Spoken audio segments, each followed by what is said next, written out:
Senator Ron Johnson.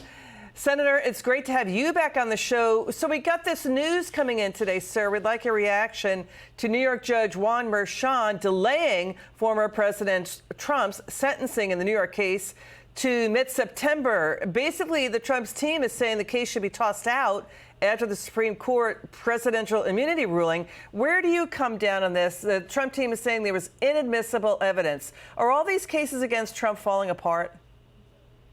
Well, they never should have been brought in the first case. I'll start there. In terms of the actual legalisms of whether this would be prevented from moving forward because of the Supreme Court decision, I will say the Supreme Court decision to me was obvious. What amazes me is that you had three justices who didn't realize that this is a nonpartisan issue. I mean, take President Biden, for example. Were he not president, were he just an ordinary citizen helping people cross the border, giving them sanctuary, and then those same people committing rapes and murders, he potentially could be prosecuted as aiding and abetting those crimes. And so it's an obvious decision that a president, when acting under his official capacity, has to be immune from prosecution, or we lose all checks and balances, and this nation really becomes a banana republic. You know, the press secretary at KJP again today said the president had a cold at that CNN debate.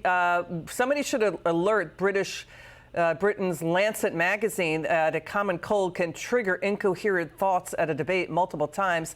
We've got news coming in, Senator. The Washington Post reporting Biden's chief of staff, Jeff Zients, is holding an all-hands-on-deck phone call tomorrow at 12:30. Also, Biden campaign co-chair James Clyburn is talking Kamala Harris is an option. No more information beyond that. What do you make of the president again using the Oval Office, this time for another political attack on the Supreme Court? He's not talking positive growth policies for America. It's raging against the Supreme Court, raging about tax hikes, climate change. Plus, Jonathan Turley said President Biden misled on what the ruling actually said.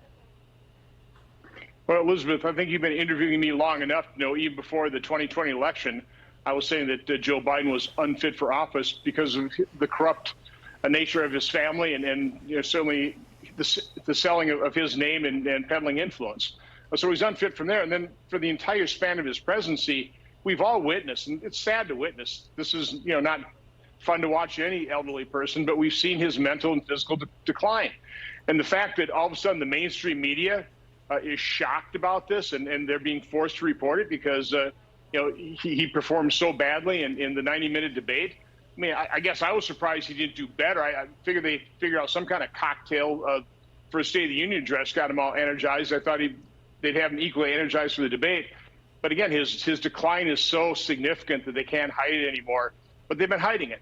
I think that's the most significant thing people have to understand is the mainstream media, Democrats, Democrat members of Congress, Democrats, radical leftists in the media, they've been covering up for a mentally and physically and, quite honestly, integrity impaired president for years. Let's watch the president again make another gaffe while reading from a teleprompter. He again read the teleprompter instructions. His White House is engulfed in a firestorm. More and more White House aides are leaking about his mental fitness, his anger issues, his cognitive decline. Watch what happened. I know I will respect the limits of the presidential powers I have for 3.5 years. Supreme Court blocked me from relieving student debt, but they didn't stop me. I concur with Justice Sotomayor's dissent today. Here's what she said. She said, in every use of official power, the president is now a king above the law. With fear for our democracy, I dissent. End of quote. Will you drop out of the race, Mr. President? Why are you the best Democrat to beat Trump? What makes you so confident you should be the president? He said he respects the limit of the presidential power when he did a student loan bailout, collapsed the border with nearly 100 actions, did a vaccine mandate, went around Congress. What do you make of House Democrat Lloyd Doggett saying he should not run again? Also, we're hearing from Senators Peter Welch and Sheldon Whitehouse saying this is a disaster, and former Senator Tom Harkin also saying he should step aside. Well, first of all, President Biden is a pathological liar. He's leading a lawless administration. The decision on student loans is just one example. Supreme Court also ruled that you can't extend moratorium on leases. He extended them anyway. So again, it's a lawless administration. He's obviously not faithfully executing the law on the border. And so it's been obvious to me, I've been saying since last summer that I doubted he would be their nominee. I was surprised that he was as energized in the State of the Union. Every day that goes by, I guess it's more and more likely that he's just going to hang in there. It's interesting that Hunter Biden now is coming in apparently the Oval Office or at least taking part in meetings of the White House. Hunter Biden, you're getting advice from Hunter Biden. It's pretty amazing. So I can understand why Democrats want a different nominee, but they should have been talking about that, like having a real primary. RFK Jr. wanted to run a primary against him. They blocked him every step of the way. This is the party that is all concerned about democracy. They blocked democracy in their own primary. So here they are. I think James Clyburn has it right that if they're going to replace Biden, it's going to be very difficult for them not to replace Biden with Kamala Harris.